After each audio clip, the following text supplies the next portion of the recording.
திருச்சிற்றம்பலம்.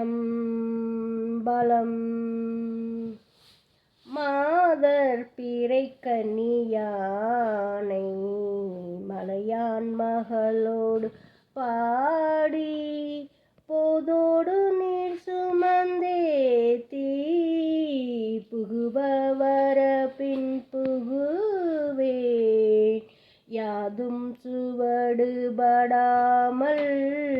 ஐயடைகின்ற போது காதன் மடப்பிடியோடும்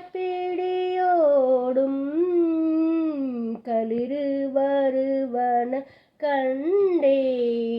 கண்டேனேவத்திருப்பாதம் கண்டறியாதன கண்டேனேவத்திருப்பாதம் கண்டறியாதன கண்டே.